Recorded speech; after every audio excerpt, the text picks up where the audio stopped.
Because of the following special broadcast, The Lucy Show and The Andy Griffith Show will not be presented this evening. Word Balloon is brought to you by the League of Word Balloon Listeners.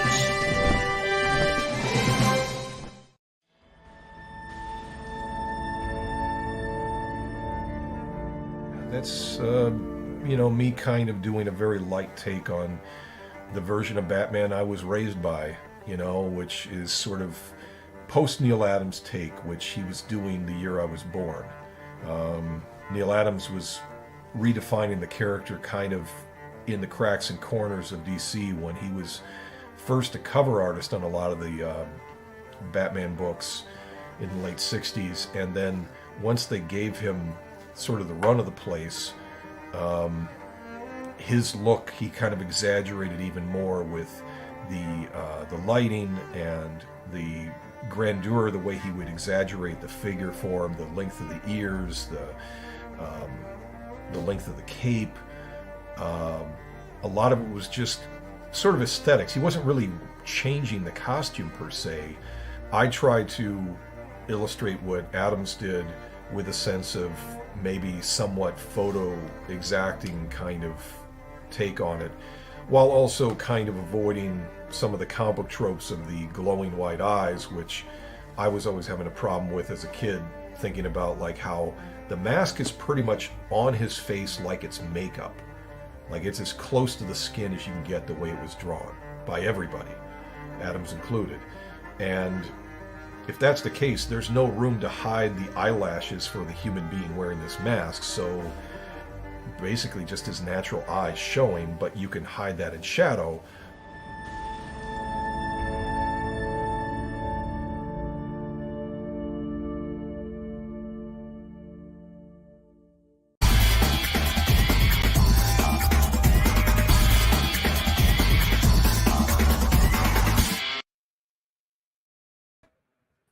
Welcome back, everybody. Time again for Word Balloon, the comic book conversation show. John Suntress here, of course, on our minds, the WGA strike, the SAG strike that are going on. The WGA strike, tentative agreement today. Interesting timing. Always good to talk to somebody else from the industry. A great Hollywood storyboard artist joins us today. Thank you, and sir. that is Warren Drummond. Warren, welcome, and great to see you, man. How are you? I'm good. I'm good. This news of the tentative strike, because it has to go through, be ratified by the WGA, by their side, it's good. So at least we can, maybe people like me can start getting on jobs doing pre-production. They still can't shoot anything. And I still feel for all the crew people that can't work until the actors come. Yeah.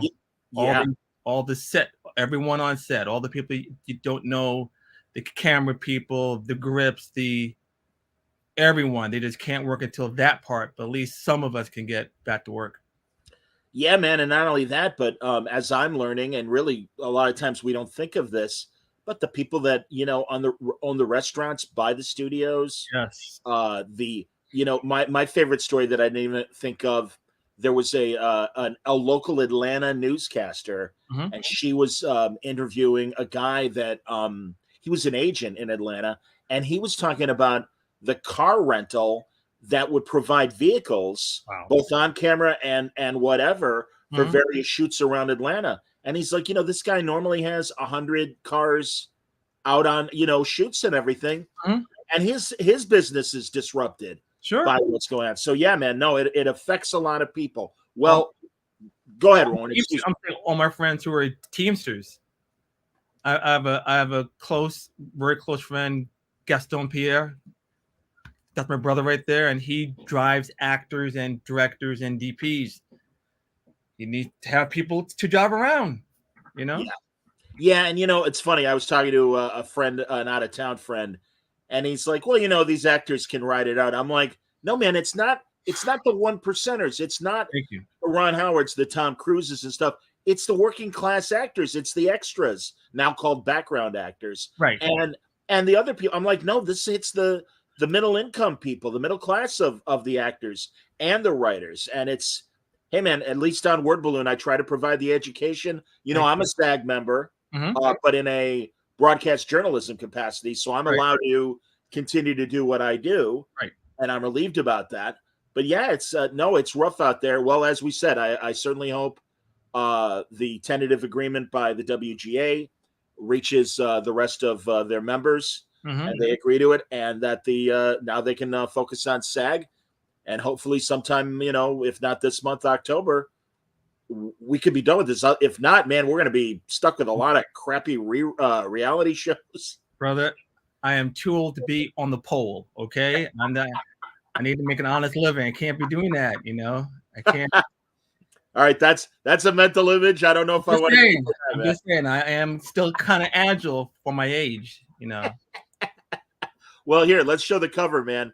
This just came out less than 2 weeks ago. A hard day's work, storyboards and stories of 12 select films and television shows by Warren Drummond. A forward by your buddy Ron Howard, and I'll show a picture in a minute, and actually of others as well. But this is great, Warren. How did this happen, this book? The book happened because of who I married. My wife, there she goes, Betty K. Bynum. She's brilliant. She is she's SAG member. She's WGA. She's musical theater background, great singer. But she told me back in 2017, because she had already published 3 children's books, and she said, "You're going to do a book on your career." I was like, "What? I'm sorry, what?" And that was, "Yes, you are." She gave me those eyes, and I was like, "Yes, I shall," like a Jedi mind trick. And she has her own publishing company, Dream I Am, Dream Title Books actually, and the website is dreamiam.com. Okay. But she just had this plan, it wasn't going to be a technical book, which you can always find, but a book on my career and how I started out and all the little details of working on individual productions. So I had to think about, okay, that's a really good idea. It has not been done before in all these years. So I had to think about what shows do I want to write about.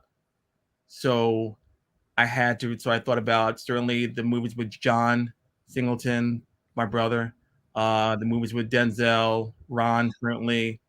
And then Betty said, "Hey, I was going to an event which Ron would be there." And she said, "Why don't you ask Ron to do the forward?" And I was like, "Thinking, what? Ask him." She keeps saying, "Do this," and it keeps coming true. So thank you, baby. So I asked him. He said, "Yeah, sure." That's who he is. Ron Howard is exactly who you think he is from TV. There's no, except he's more talented than Richie Cunningham was as far as that. But he's just, and anyone will say this, he's just a good dude. He's solid. He's as not Hollywood as you can get. He's very polite. He's very certainly knowledgeable about the industry, but he's humble. He's one of those guys who had been around forever, but who still is thankful they're in the business, and they know that they are blessed to be in the business, which some people take for granted. He doesn't. So he treats everyone from top to bottom with the same respect. So Betty, my wife, said, do this, and she knows about publishing. So I just followed what she said. So the first thing I had to do is, I had to think about how to write the chapters. What would I cover on these films? And I also had to get permissions from every studio. So that was such a arduous task, let's just say. Oh, I bet. And that took years. Some studios took years. And it was just a process. And sometimes I would get help with people that I already knew in the business.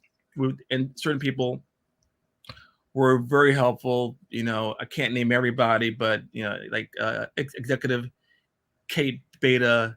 There were people at Blumhouse that would, Ryan Turk at Blumhouse is very helpful. He got me permissions at the last minute, actually, and other people along the way, they're just super helpful. And then I had to do my own digging and make phone calls. I do. People may not realize, and we're going to show examples of your art, a handful of things people can find in the book. Things like this wonderful image of G.I. Joe, The Rise of Cobra. That's You that's know, a joke, right? am I? Is that a Mando? Is that a Mando image? That is. I thought no. Okay, I did a week's work on Star Wars Episode 2, Attack of the Clones. That is Jango Fett versus Obi-Wan. Oh my God, I'm so sorry, man. Because I was like, did I work on G.I. Joe? Did I forget about that? No. Yes. When I was as in the book, I was like, G.I. Joe. When I was on Shaft, the 2000 Shaft. Yes. Star Wars stunt coordinator for Phantom Menace, Nick Gillard, and I became friends on the show. We're still friends all these years afterwards. So Nick, who was a stunt coordinator and he choreographed all the fight scenes, he contacted Rick McCallum, who was the producer of the prequels, and they got me a week on the ranch. Wow. Not just working there, but I got to stay on Skywalker Ranch for a week. Jeez. And I took about the kid in the candy store. I bet. My room had a piano in it. Oh my God. That's how balling. And if I played piano, I would have been like, but I don't play. I just, it was like, damn. I'm sorry I didn't recognize, of course, that it's Jango and Obi-Wan. But my point was going to be, and it still is, you've done all these amazing images. I'm sure there'd be a market for it to sell, but it's not your property. No, you could get all the studios, and yeah, they own all this stuff, this production stuff that you've made. You'll get shut down really quick. Yeah. So you can put storyboards from your films, or if you're a conceptual artist or whatever, you could put it on a website, but that's not a direct profit. If it's direct profit, then you have to get permissions and find which person in their legal departments or publicity, merchandising, wherever,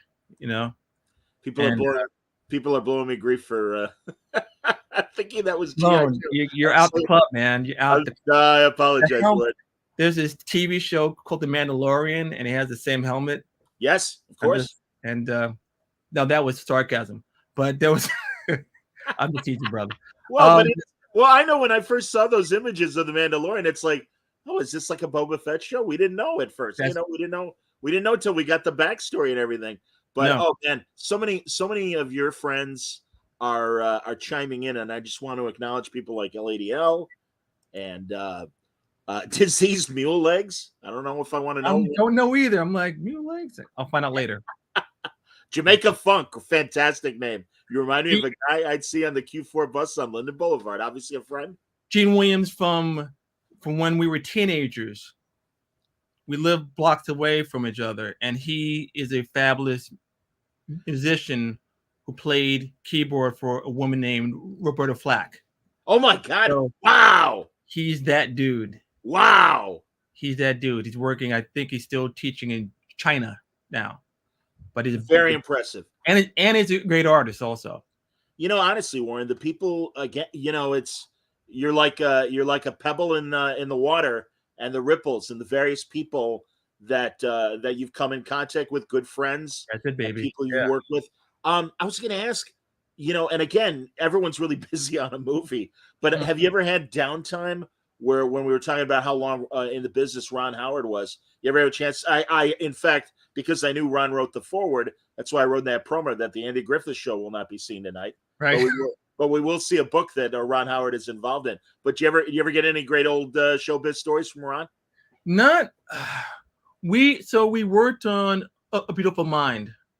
So we got to chat there. It's not like we're hanging out by the beach. Sure. So I didn't really get into that because he was a combination of someone who's very focused on the job, but was always polite while he was focused. That's what I could say about him. So I didn't try to ask him about happy days and this and that. Sure. I have a friend. So my friend Scott Marshall, his father was Gary Marshall, and his aunt, Penny Marshall. He told me stuff about back in the day, but I didn't ask any for Ron. I did a job once on Agents of Shield, and Kevin Hooks, who was on the White Shadow and other things, he was the director. For the first hour, I was asking Kevin about JT, the TV movie made back in like 1969 when he was a kid and I was a real little kid. I'm asking about Sounder. What was Cicely Tyson like? Wow. So I've been able to ask certain people about their things. There was a director on Agents of S.H.I.E.L.D. who worked on Taxi. And I asked him, you had a show set in New York and cabbies, but there were no black people. And he was like, yeah. And I had to ask. It's like, Well, Jeff, who worked the cage with Danny, that was it. Just Jeff. Yeah, at least Jeff was on the show. Yeah, man, you're right. Jeff, who hardly said anything. He just say Louis, and that was it. One episode. One episode you got to know about Jeff's backstory. One episode. One. No, I hear you, Warren. Well, again, man. Yeah. Well, and also on the Paramount lot, a good friend of mine is first cousins with Mary Lou Henner, and the summer before his freshman year in high school, he got to hang out with her the entire summer and watch all those shows be made, because this was Taxi, Happy Days, Laverne and Shirley, Mork and Mindy. He had a great picture of him with Robin in the rainbow suspenders. Oh, really? Colored shirt and stuff. Oh no, he goes, Mary Lou was so great to me, and I know your boxing. The cast was invited to Carlos Palomino's wedding, the old welterweight champion, who was on Taxi in an episode. That's right. And that's why. So yeah, man. No. Oh, your buddy Bob is here. Warren is the best. Very cool. Hey, King Sport Cal has a question right away. He wants to know, what was storyboarding Velvet Buzzsaw like? Tell me about Velvet Buzzsaw. That doesn't ring a bell with me. Okay, that was a direct Netflix movie by writer-director Dan Gilroy, who is the brother of Tony Gilroy, who came in to assist on the Rogue One film. So we had done The Nightcrawler with Jake Gyllenhaal. So I did the car chase. I worked on those storyboards for that movie. So Dan called me back to work on that movie, which also had Jake Gyllenhaal. And so it was a great experience. I would stop by his house, and his wife is Renee Russo, and Renee is super sweet. I was like, thank God, she's just so sweet. I'd been there for a few jobs, so she'd know me. I got a hug. I was like, thank you, Renee. And Dan's really professional, and it was really fun. So I worked on it for a while, and then I had to go do another job, and my friend Daryl Henley came in and finished it off. But working with Dan is always a pleasure. He's one of my favorite directors or writers to work with. So it's a horror movie, by the way. It's kind of a horror movie. Okay. Well, again, knowing you, knowing Gabe Hardman, knowing our buddy Trevor Goring, those are my storyboard guys that I know. Great artists, man, and really great people. Love them. Oh yeah, absolutely. Gabe is funny as hell. Forgive me. Did Trevor's book finally come out? The one with all the board artists? Yes, I have it. It's somewhere in my other side of my bookcase. I could go grab it, but yes.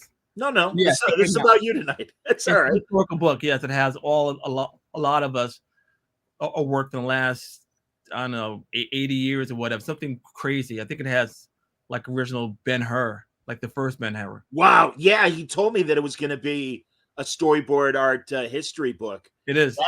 That's outstanding, man. Yeah. All right, now hopefully this is the right image, because I want to show more of your art. Is this Too Fast, Too Furious? That is actually not my work. That is, I think, I think it's Peter Ramsey. Oh, Warren, I'm so sorry, Warren. My God, I want to show your work. Well, here, I know this is at least Spider-Man, right? Yeah, there you go. Spider-Man? That's from The Amazing Spider-Man. That's in the movie. So that was interesting till I was asked to work on that movie when I was working on the movie Abduction with John Singleton. Okay. So I was the first artist that was called by the by the late production designer Michael Riva. So Michael called me up and he said, "Hey, we're looking for someone to start on the Amazing Spider-Man." Now, at that time, I had not gotten to be the first pick on a lot of big movies. I'd be the guy who I'm second or third down the line Okay. on these big movies. And I was like, you want me to start, right? This is Warren Drummond, right? So I asked John. John's like, "Hey, man, I'll let you go if it was the Avengers, but it's not. You got to stay." So I was like, "I can't work in the movie. Okay, goodbye." So a year passes, they shoot it, and then they have to do some additional photography. So when that happened, they call me again. I was like, "Hell yeah!" So, so that frame is from where the Captain Stacy he's talking with another officer about this Spider-Man character, and then a criminal is dropped in right in front of him. So that's actually in the movie, but I don't get credit because there were other people on it before I was on. But I do, Okay. but I did have scenes that were added and put into the movie. Well, seriously, man, I know how busy you are, but seeing this art, it's like, God, I know you're such a comic book fan. Oh, It yeah. would be wonderful for you. And I don't know if you have done any, if you've had time to do any comics. My journey with comics is in high school. I wanted to be a comic book artist. My hero, John Romita Sr., that was the dude, right? It was him, John Buscema, Neil Adams, and then I later had a great appreciation for Jack Kirby and Alex Toth. Now I'm a big Alex Toth guy. Sure. Chris Samney's my guy now. Chris Samney's my favorite guy working. One of my favorite people, one of my favorite artists. Absolutely, man. We haven't met yet, but we will. So, I wasn't strong enough as a penciler because I was divided with wanting to be a writer, screenwriter when I got into college, and wanted to do comics. So I never just focused on art. And then, friends of mine like Dennis Cowan, whom I've known since I was 12, we went back to junior high school, and Jimmy Palmiotti went to high school with us same year. Mark Texera, and other such people. Joe Quesada was at SVA, so we were the same year, Joe and I. So I wanted to start. Then I tried to be an inker, and I took an inking class with Sal Amendola, who was a known guy back in the day. Oh, yeah. And he said I had Absolutely. a wet noodle style. I didn't have those. I was like, I'm sorry, because he loved Dick Giordano. He thought Giordano was just a phenomenal inker because he had Brilliant inker. his stuff had angles in it, and he was mad. Sal was mad that people were told him that Giordano was told that he had a Coca-Cola style. I mean, I think for advertising and not for, let's say, slam bam. I mean, Yeah, what they did not know, man. My God. I mean, everyone might know Dick more so when he was, publisher or executive editor, whatever it was at DC. Right. But yeah, man, you and I know, my God, brilliant inker. So Brilliant many great inker. books at DC and Charlton. right. Yeah. Not a Marvel, but he wasn't a Marvel style, if I could say a Marvel inker, or his pencil, because he did also pencil and ink sometimes too. His style was DC-ish. He was like that offshoot of Adams. So he didn't have that slam bam or John Buscema, that power that Buscema and other Marvel people had. Sure. But if you look at his inking by itself, the way he would ink Neil Adams, damn. I mean, Yeah, man. his way that he did his thicks and his thins and his thicks, and you can see Klaus Janson was influenced by him, and Klaus Janson may be the most versatile inker ever, along with Tom Palmer, because both those guys could just ink anyone, pretty much. Man, you are hitting all the greats, man. I'm Absolutely. there, man. I'm gonna figure it out. See, this I knew you would be. I'll zoom in. see, come on, man. Oh, the studio. Sure. My God. That Wow. that book, that was back in the school days, and this one, Hold on. Zooming in. All right. So what's that book? It's called Sentinel. Sid Mead. Sid Mead was one of the greatest conceptual artists. He was a conceptual artist behind a movie called Blade Runner. You may have heard of it. Yeah, maybe. And the walkers, And actually, if you look through the book, you'll find out the Imperial Walker from Star Wars. Stand by, zooming in. Him. Yeah. Wow. Yeah. Wow. And Ralph McCoy kind of borrowed from him. Anyway, so I wasn't good enough to be comics, so I worked at Bloomingdale's for years in New York, and I did some freelance work for the hip hop magazine, the Source magazine. I got some work for Glamour magazine. I did some work for Starlog. I just would give work some little fan work for there. But it took me years till I finally got my first film. So love comics. I never did a comic because penciling a comic is a different world from storyboards. You got to be able to draw everything well. You got to be able to draw hands. Your perspective's got to be great if you're good. And every detail's got to be different than doing a storyboard. I can appreciate that, Warren, but I also think, thankfully, that comic publishers and writers are getting a little, it's not that traditional Giordano or Buscema, kind of classic comic book style. And I do think that, your style would look great in a comic. I mean, again, these are done for different reasons, going back to your Star Wars work here. But, no, I love it. Oh, well, another thing, and again, you and I both are massive fans of this thing, and God, I hope this is your art, Rise of the Planet of the Apes. Yes, that is me. All right, thank God. Yes, that is Caesar being thrown by rocket. Yes. And hopefully this as well. Yes, that's also that. That was a fun movie.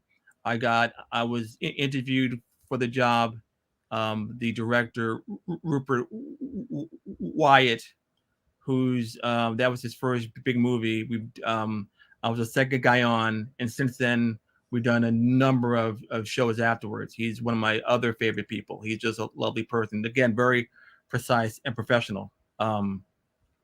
Yes, please. Well, all I was going to say, another thing that I didn't mention earlier, and I've certainly have given you credit every time somebody asked me about my interview that I did with Jonathan Frakes last year. My dude. Yeah, exactly, man. That happened because of you, and it meant a lot. And I saw Johnny this summer at Terrificon in Connecticut. And I'm like, John, I'm Warren's friend. He goes, oh, no, I remember who you are. And I'm like, okay, great. I don't want to be Kathy Bates in Misery. I'm your number one fan. No, he's again. Jonathan is like Ron. He's just that dude who's happy in the business. He's really funny, as you saw. Ron keeps it tight. Jonathan doesn't care. He just makes jokes and jokes and jokes, and he's just another. He's a friend, and he's just another good dude. Excellent. Man, people are asking great questions, That's but I awesome. want to. Great guy. Okay, very cool. Yeah. No, man, they came out for you, man. Absolutely. Russian wants to know what percentage of a movie does a director usually want to storyboard? It depends. There's no equation of 10%, 50%, 90%. If you're doing, when we did, let's say, Too Fast, Too Furious, we boarded almost all of it, and it wasn't just me. It was myself and 4 or 5 other artists. It's because you had to storyboard all the car chases, and John liked to storyboard shots. He liked to storyboard a character walking in from left to right, and you push in, and then the camera goes around the guy. He would storyboard everything, which made me happy because it paid for everything. It's like, thanks for paying my rent. And if you're doing so that kind of movie, and also the other part about doing an action movie is that the stunt people and the effects people, well, just start with the stunt people. They need to know how many shots it's going to be because they'll be able to figure out how long it will take. Okay. Yeah. A very close friend of mine, he's a legendary stunt man named Terry Leonard. Terry Leonard, for folks that don't know, in Raiders of the Lost Ark, when Indiana Jones rides on the white horse and jumps on the truck and then goes underneath the truck, that was Terry Leonard. Wow. He's also the first guy that Indiana Jones knocks out of the truck when he smiles at him and he punches him and knocks out the truck. The first guy. That's Terry. So We were on Fast and Furious Tokyo Drift. So Okay. we had all the storyboards from one of the big scenes laid out from all the board artists, and Terry knew from all the boards it would take him twice as many days to shoot than they had allotted in their schedule. So then he and the director Justin Lin had to then figure out what to take out. And then for effects people, when you do a film with it that has visual effects, you storyboard the effects so they can count how many shots will have effects, which in every shot costs money. So they have to budget out, but pretty much by the dollar, how many shots they're going to be able to afford for a movie. So that's one of the things. But again, you can use storyboards for non-effects. I did a lot of Adam Sandler movies, and those were just choreographing stunts and camera work. I've done like romantic stuff. I've done Roll Bounds, Girl Trip for Malcolm Lee. I've done a lot of different things, but so on certain movies I've done one scene for a film. I think I did At First Sight, this Val Kilmer movie as a blind man. Yep, I remember that movie. I did like 2 days on the movie. That was one scene in the movie, and that's all they wanted. So certain movies you'll have, it only takes a week. They'll do a couple of scenes. Other films they'll do all of it. It depends. Warren, are you, and again, there's been a lot of talk, obviously, because of the strikes about the WGA and SAG-AFTRA. Is there a guild for storyboard artists? Yes, we are in the Art Directors Guild. So we used to have our own guild, Illustrators Union, but that got pushed into the Art Directors. Okay. Yes. Again, man, so many great questions. And Bob wanted to know who your favorite director was to work with. You don't have to pick one. Yeah, I can't. And it's certainly represented in the book as well, I would imagine. For different reasons. The person I was closest to, bar none, was John Singleton. John Singleton was family. It went beyond working on films. Tell me about your history with John. Here's a great picture of the two of you, young men. Look at that. That was back in '97. He's holding a rope. That's the shaft pose from the poster, if you can't get the reference. We actually met in 1994 at the Source magazine had a Christmas party, and he was on his second movie. I was like, and so John was an editor. He would guest as an editor for the magazine. So I introduced myself to him at the party, and I said, "Hey, I do storyboards. I was just starting out." And he said that he had a guy, and that guy was Peter Ramsey, who did his first 5 movies. Peter Ramsey, who later won an Oscar for Spider-Verse as one of the directors. So it took until Peter went another direction, and then I came in for Shaft. John was the most fun person to work with because, again, we started out, it was just business, but then I knew his family. He knew my family. He was like a godfather to my son, Josh. Wow. I knew all of his kids to this day also. So we were like that. But we could talk about films. We could talk about comic books because he loved comics. I always heard the stories about, John going to Golden Apple and the like. That was our place, There you go, man. Absolutely. So here's a great picture of the two of you with Jim Brown, of course. Yes, that was at his house at Thanksgiving about a decade ago. Wow. Yeah, but John knew that he could say, "Hey, man, I want the shot from," for example, in Baby Boy, there's a scene where at the end of the movie, Tyrese and Omar Gooding are chasing after Snoop Dogg in the movie. He said, "Remember that shot from Star Wars, the low angle shot where Han and Chewie running through the hallway? I knew exactly what shot it was. It's the dun, dun, dun, dun, dun, dun, that low angle shot, and then so he knew I could do that. He said, "Oh, remember that shot with the TIE fighter over that?" So there's a shot in Four Brothers where there's a big car chase in a blizzard, and he wanted a shot above a car, and he wanted the camera to rise above it. So he said, "Hey man," that's how we say, "Hey man," and he'd tap you. He'd always tap you. "Hey man, give me that shot like in Star Wars with the TIE fighter after the X-wing over the Death Star." I knew exactly what shot it was. He always did. He would call me up.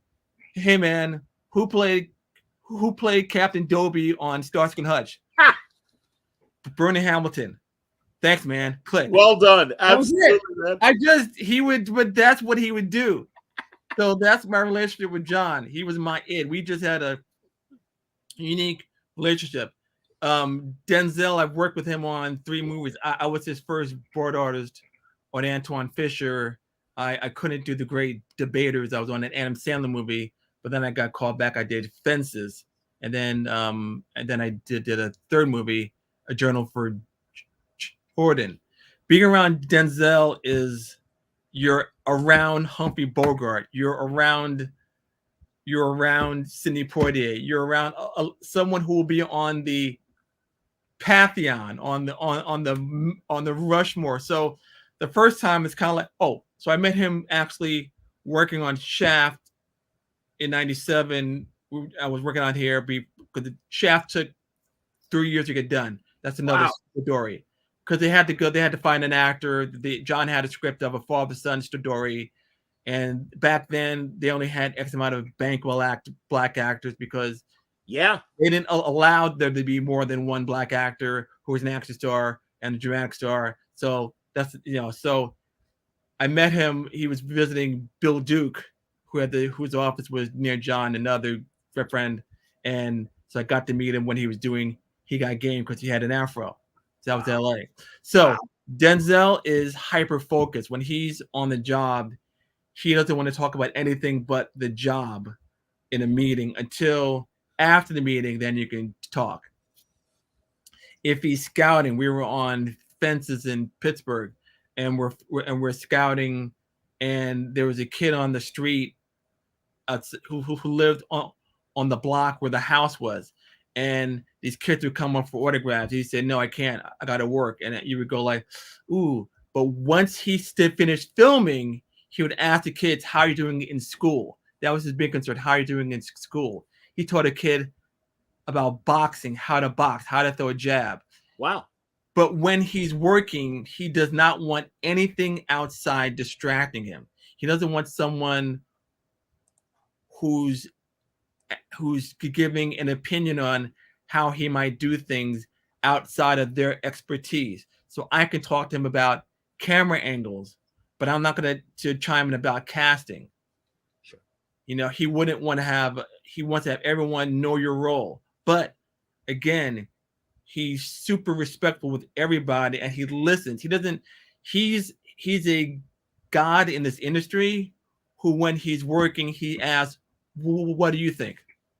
That's great. So we did Antoine Fisher and he's taking notes. And I was like, why is he taking notes from me? And I was like, yeah, well, anyway, brother, what you do? And he was just writing notes because he knew he was learning. And he's a great person to work with. Ron Howard, again, as I said, Ron Howard, great guy to work with. I have a friend who co-created the show Workaholics. There goes Robert there. Yeah. Who did the show Workaholics. His name is Kyle. Okay. He did a movie Game Over Man and other jobs. We've done In the Shadows, that vampire show. Oh, What We Do in the Shadows. Sure, Yeah. The Hulu or the FX show. Yeah. He's one of I think he's like the main director. Okay. Kyle is super fun. And when my wife, my son, and I did a short film, and our camera deal ran out, the DP, there was an error. Kyle lent us his camera pack for free to do the short. Wow. That's cool. Yeah, he's a great guy. You have a story in the book about when you got to direct. Yes. Okay. Tell us So in Antoine Fisher, which is a biographical film on the real person Antoine Fisher. Yeah. He was in the Navy and he would do some sketches in his naval bunk. So I did the actual sketch of of a of a of a of an insect in the bunk. So I did the actual sketch. So I would go down to San Diego to work with Derek Lucan about how to look like you're sketching. What faces do we make? Do we do this? Do we bite our lips? Do we stick our tongue out? Do we go sideways? How do you hold a pencil? So that was a few days of that during the weekends. When we were filming, when they were shooting it in San Diego, they're setting up the camera. So the bunk, it's a bunk bed. So he's in the bottom part of a bunk bed, and the camera's supposed to be in the bunk bed. So how they film that is they'd have the actual bed, but it's by itself, not in a bunk, but they put it out. They put the camera over it. So it's like a POV from the second bunk if you looked through the second bunk, the top bunk. So I'm just there to watch, right? I'm just watching Denzel direct. It's like, Warren, go direct that shot. Okay, all right. And I was like, okay.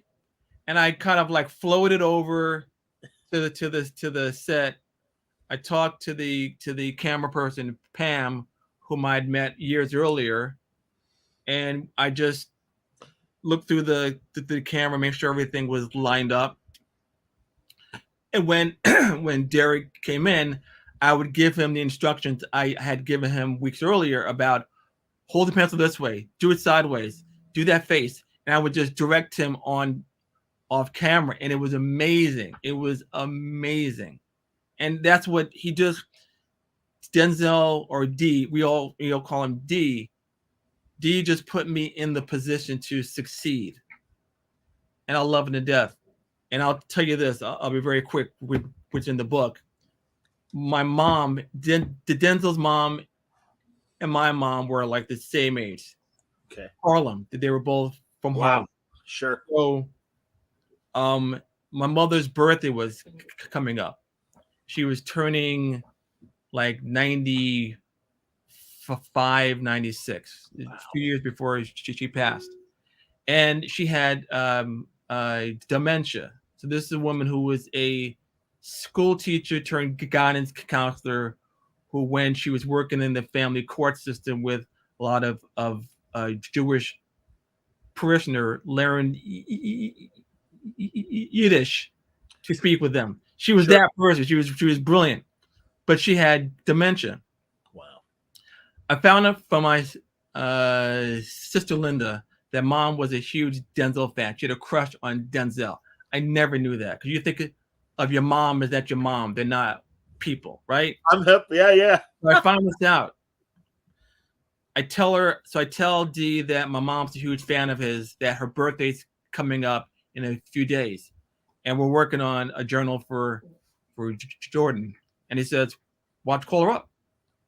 I said, okay. So I FaceTimed my sister. My mom was living with my sister, and I FaceTimed her. I said, someone wants to talk to mom. And my sister sees Denzel's face. She's like, oh, okay.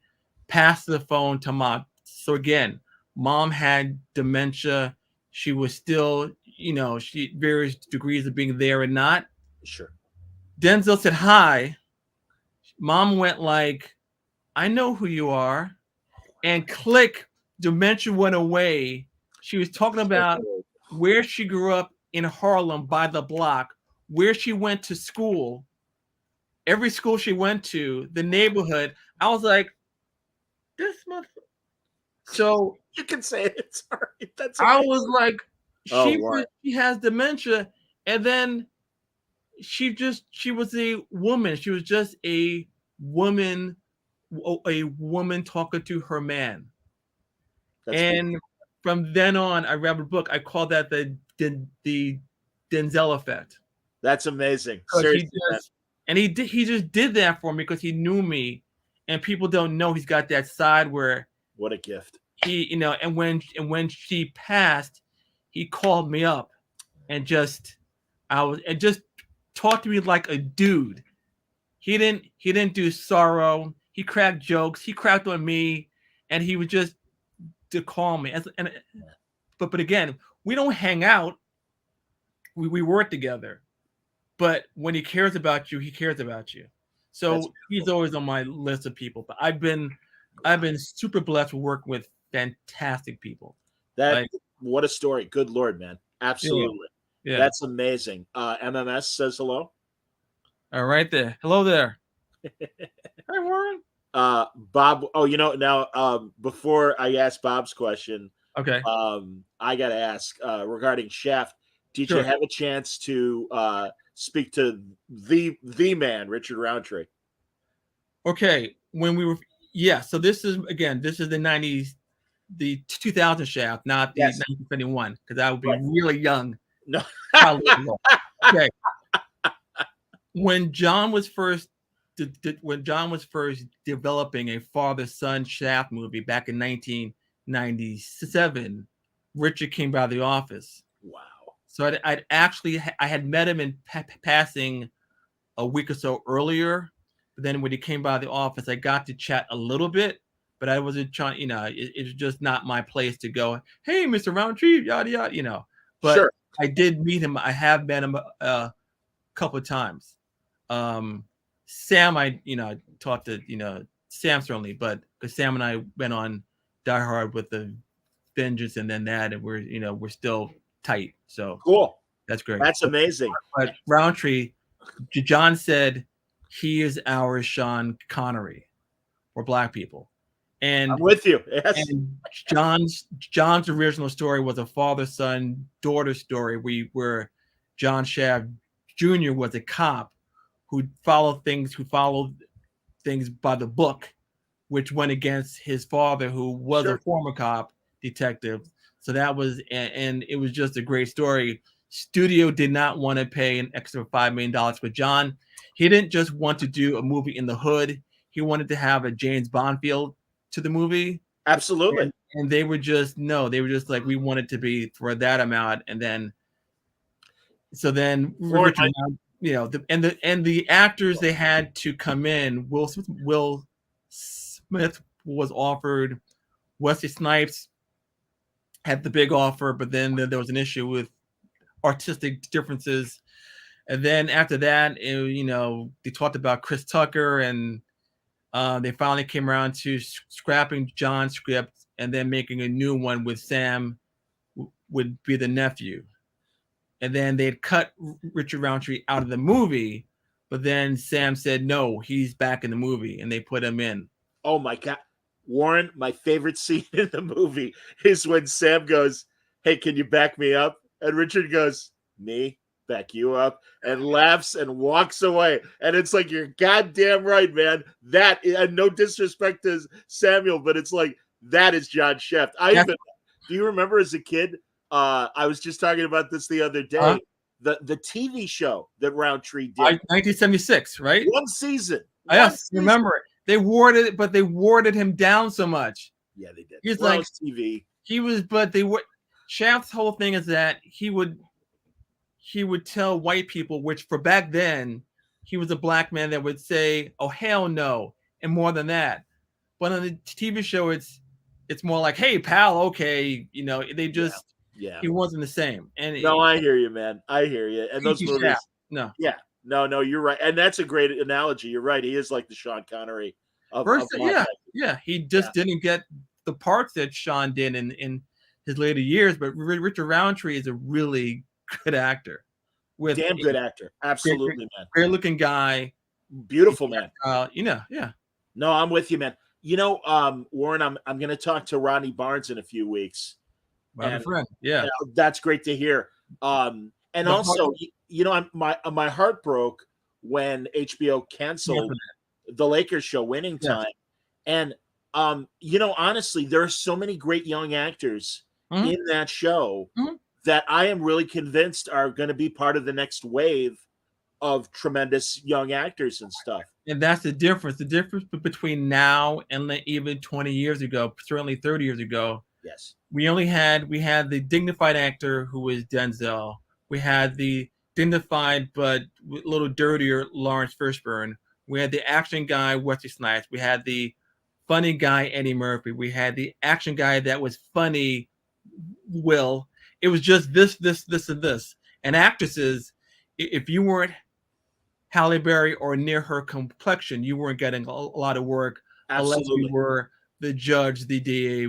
My wife played a DA on 90210 in an episode. Betty, Yeah. she's an actress. She does everything. And now it's so many. Now there are thank you, brother. Thank you. See, you made my life so much easier. No, now there are so many parts for Black actors coming in to not just play you're the Black person, but to play characters who are Black. And actresses no longer have to look like Halle Berry. They can be medium and dark complexion. Certain Absolutely. things haven't changed. They still cast, if you're opposite a white male actor as the romantic lead, you still need to be in that Halle Tandy family. That hasn't really changed much. That's just the way it is, but things will change. But you have great casting, like for the old guard Netflix films, wonderful casting there. The Sleepy Hollow TV show had a Black lead. Yes. A lot of actors, you got Viola doing great things. She's another very humble person. But there's so much more now that wasn't around 20, 30 years ago. Well, and I didn't know, and it was a couple of years ago. I want to say it was pre-pandemic, but I saw Black actresses complaining about hair and makeup artists that don't know how to properly, do the makeup for the various shades of Black. Yep. And it's like, and again, man, forgive me, dumb middle-aged white guy, but it's like you don't think of that shit, and it's now that you say that, I get it, and I sympathize, certainly. But you realize what I love about you as my friend. You realize it wasn't something you would normally think about as a middle-aged white male. But when you did find out about it, you're talking about it. Black actors can be done in by bad makeup and a bad DP or by bad lighting. Absolutely. You have to be lit a certain way. You have to have certain makeup that goes with your complexion. You have to have outfits that work with your complexion. It's a whole other thing that people don't know what Black actors have to deal with. Yeah. That sucks, man. Met78 says your Padawan is proud of you. I imagine that's a protege of yours. That would be my niece, Malika Johnson, if that's the other name, because I say Met, she was 78. I'm just thinking that's probably Malika Johnson, who is now one of the top location scouts in New York. That's she great. Worked on Dark Knight Rises, The Avengers, Elementary for all those years. Yeah, that's amazing, man. It's a family business. Got my son Josh.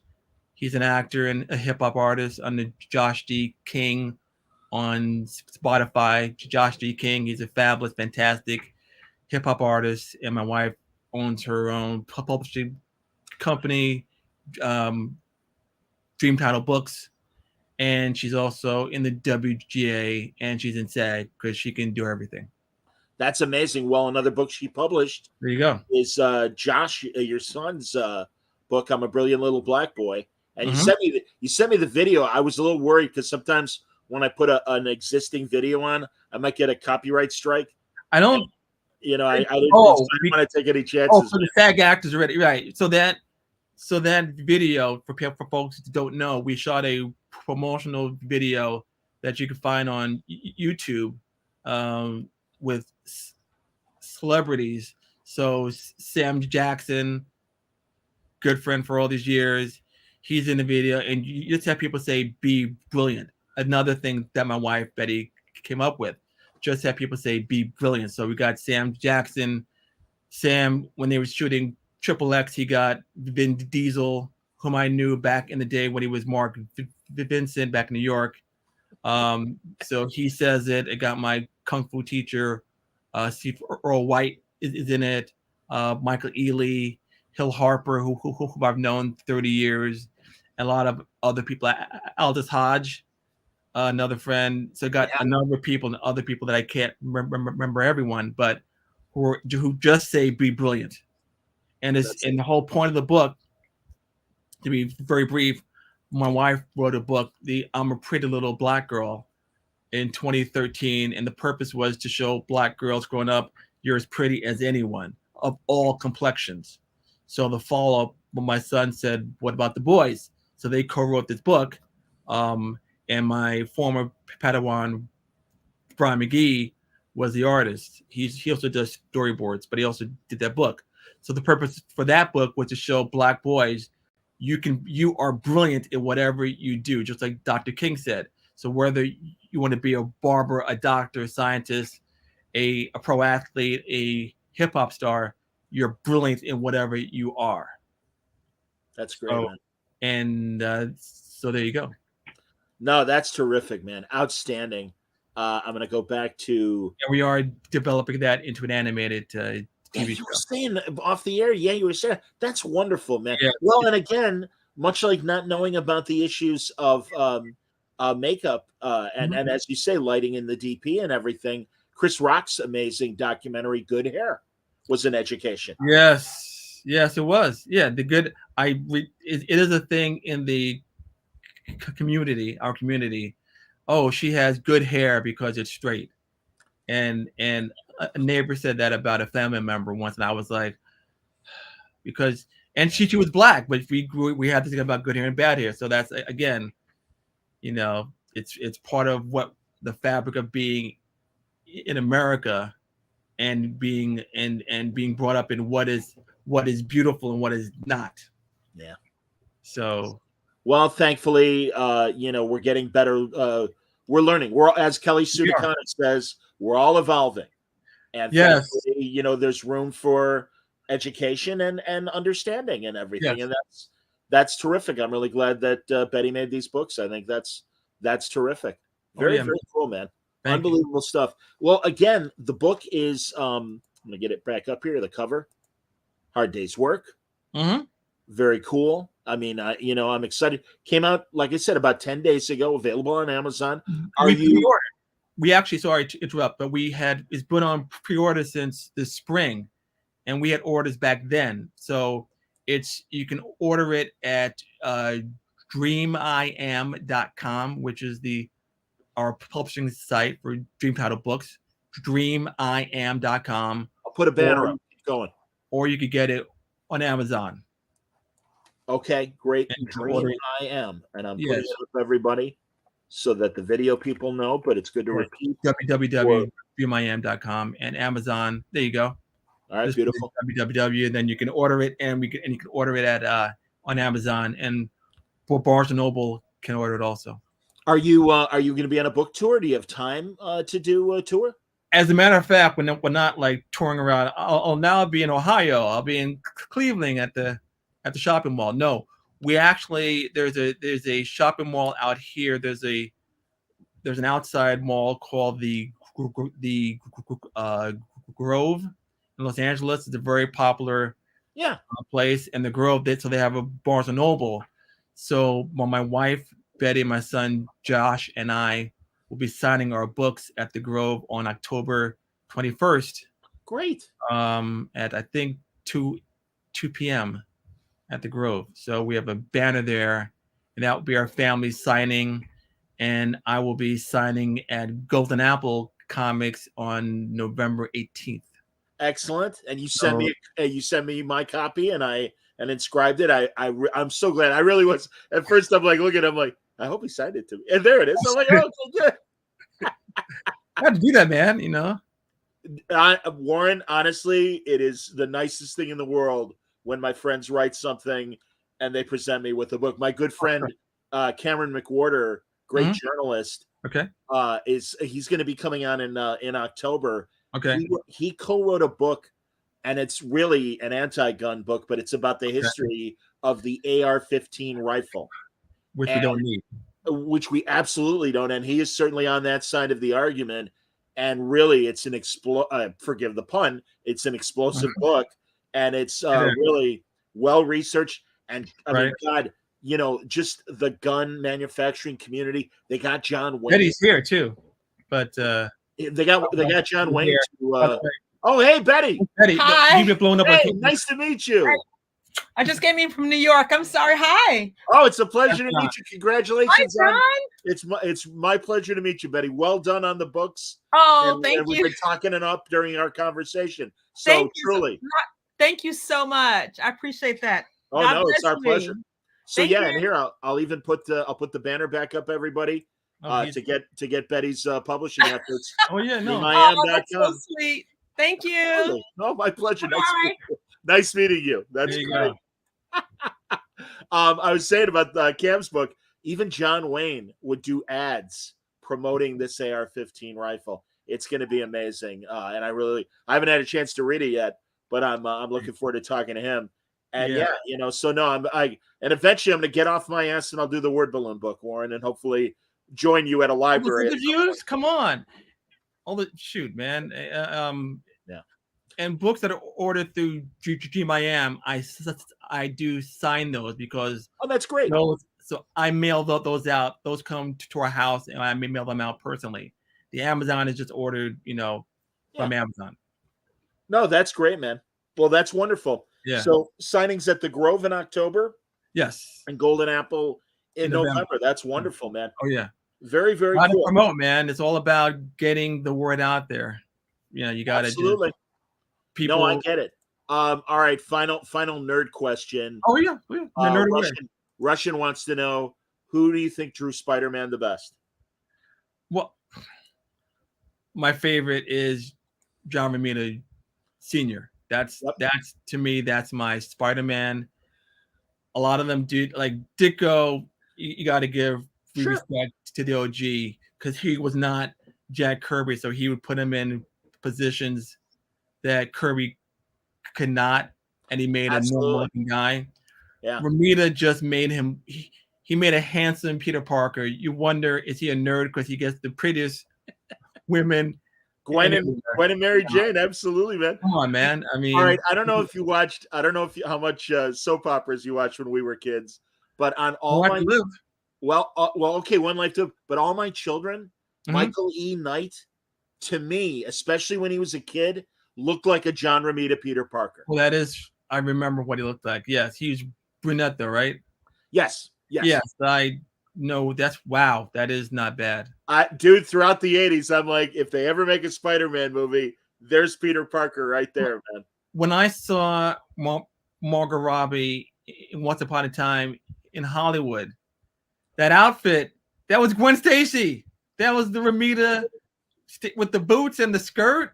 Come on, son. I was like, I'm with you.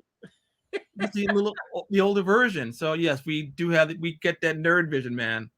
You can't help it, man. That's so funny. I got my SAG screener of Once Upon a Time in Hollywood, and I showed it to my older cousins who were in their 70s, and they were teenagers when all that stuff was going down with the Mansons here in Chicago. But I'm like, like the party at the Playboy Mansion. That was great. Yeah, that was a good scene. No, I think it's a great movie. I love the movie. I just hate how they did my idol Bruce Lee. And anyone that knows me, first of all, I am a martial artist. It's my other part of me, of who I am. I love to get out there, and Bruce was portrayed. It's not the actor's fault, but he was just written as an a-hole. Yeah. And Tarantino has a bias. Sure. Even in the book. And that's just, he had an ego. We all know he had an ego, but he was nice to people. And what I did have the advantage of, I did work with a stuntman, Max Clevin, who was on the Green Hornet. Wow. Who said Bruce was a nice guy. So I don't know whether Tarantino did, but I knew people. And of course, I have met people who did know him personally. My system, Joey Jia, not mine, but my teacher's system, Joey Jia Kung Fu, Al DeCascos, who created the system before Joey Jia, that Joey Jia comes from, knew Bruce. Wow. So I'm in that. I'm not a Jeet Kune Do person, but I'm in the extended family of I understand. Similar, you know. I got the opportunity to interview Kareem Abdul-Jabbar, I and I know he was a student of Versus and a good friend of Versus, but I was told, like, because I didn't want Kareem to get bored. And he's coming from sports radio, right. I knew that rep. So I Mhm. talked to my friends who had interviewed him in the past, and they're like, he's tired of talking about Bruce Lee. He's tired of talking about even Airplane, various things. So I'm like, well, that's okay, because as you know, Kareem's a nerd like we are. And I'm like, hey, man, I'm like, tell me where you bought your comics. Who are your guys? I'd love whatever. A friend of mine, Ellen, she grew up with him. So when she and my cousin, they're casting directors, and they came out to LA, they had dinner with him. So we were invited to have dinner with Kareem. So being the nerd that I am, I had a picture of him in a dashiki with Bruce Lee, and he's like, "Oh yeah, a dashiki." Yeah, he is a person who will get quickly tired of being around you, and he's interesting. But he did later. I got a signed book from him, Giant Steps, and he signed it. And there was a great Bruce Lee story in the book. So I'm good, man. I got that's to cool. him. I took a photograph with him. I don't know if you were at his panel at San Diego when he was talking about writing his Mycroft Holmes books, and people would ask him basketball questions, and you could see it on his face. He was getting bored, and it's just like, no, man. It's gotta be hard when he was great, one of the greatest players ever. So that's all people think about. But to him, his mindset is there's more to me than a guy that dribbles a basketball. Absolutely. He is a brilliant guy. Renaissance man. He's Renaissance man. And it says there's more to me than just that guy. So I totally understand it. But how he would explain himself to people back in the day in the greatest way, which is why he never became a coach, because he burned so many bridges along the way. Absolutely. Yeah, you're right, man. No, you're absolutely right. But he's just he's a brilliant guy.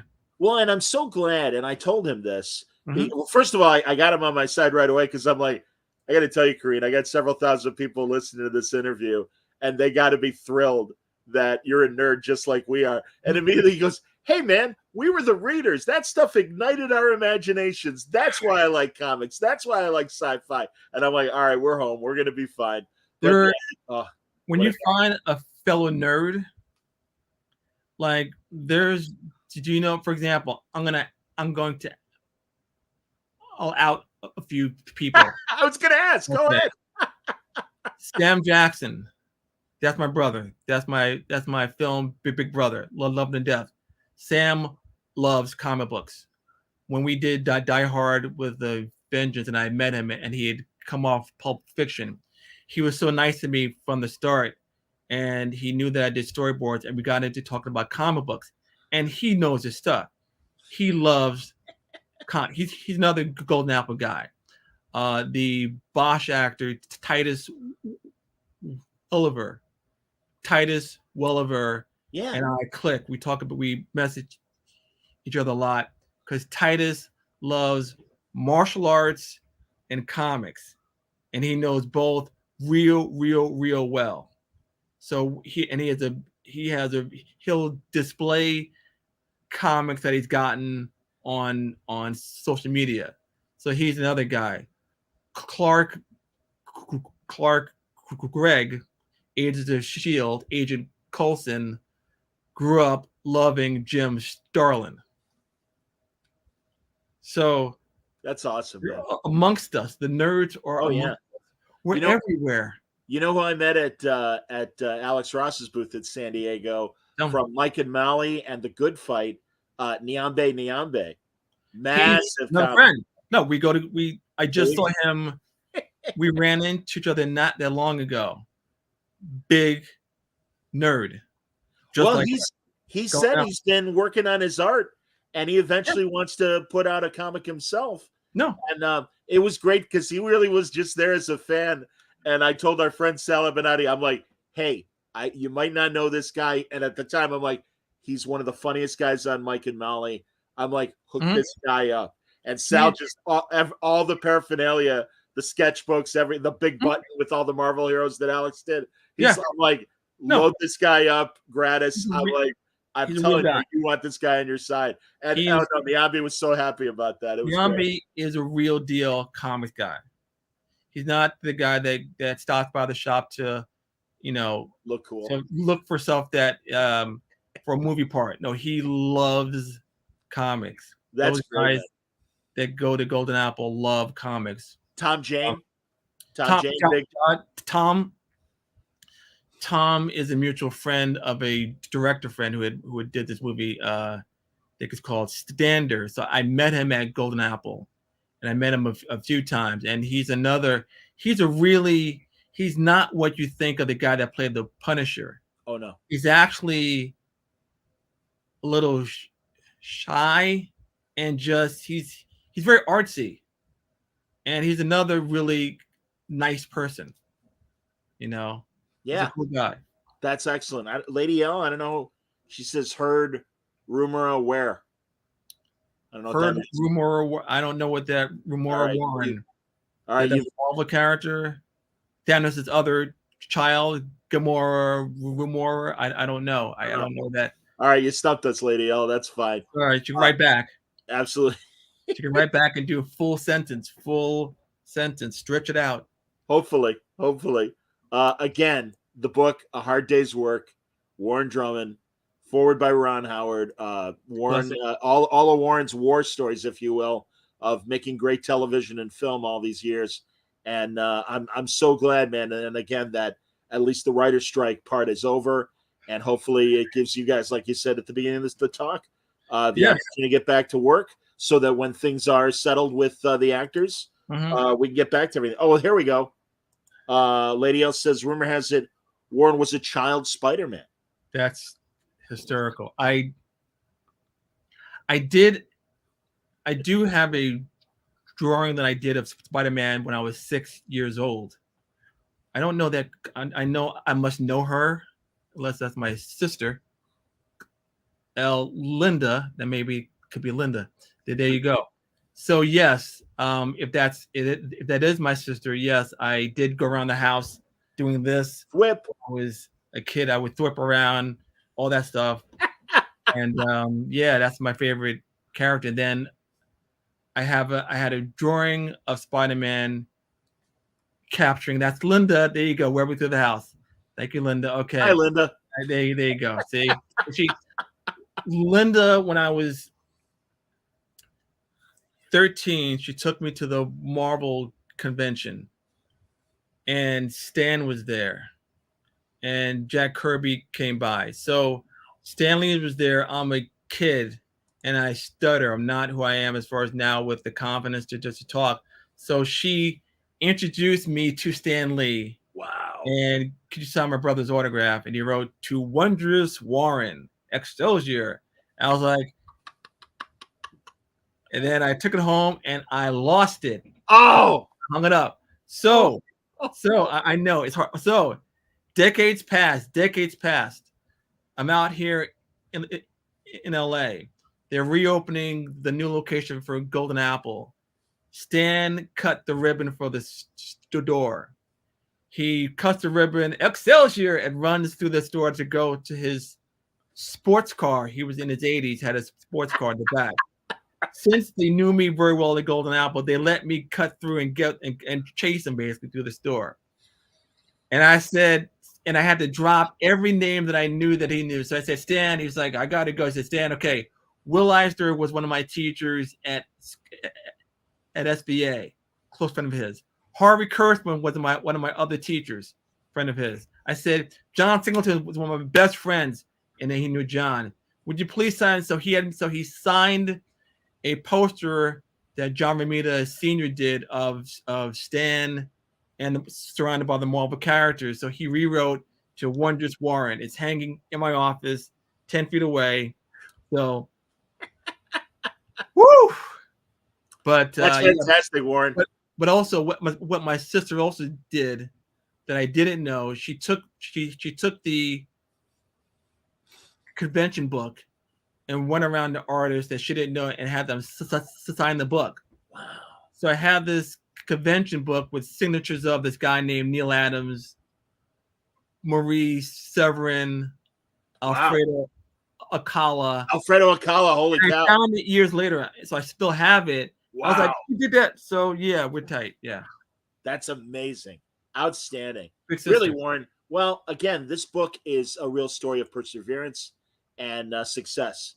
Hard work, man. Hey, man, absolutely. Hard day's work, as the title says. And, Warren Drummond, forward by Ron Howard. Really, continued success and keep it up. And God, man, I'm hoping to get back to the West Coast and see I'll be here. Face to face. So, yeah. The next step for me, my goals are selling a script that gets made and directing, because Denzel gave me the seed 20 years ago. The next step is me directing. That'd be amazing. My son is about to direct a short film. My wife is going to do something, and I'm going to direct, because people always ask me, Denzel asked me, when are you going to direct? Because I visualize, I'm good with people. Right. So that's next step. Why not? Why not me? Attaboy. That sounds great, man. Jesus. I certainly wish you the best in that endeavor. Joe Johnston from the Rocketeer was a storyboard artist on Star Wars.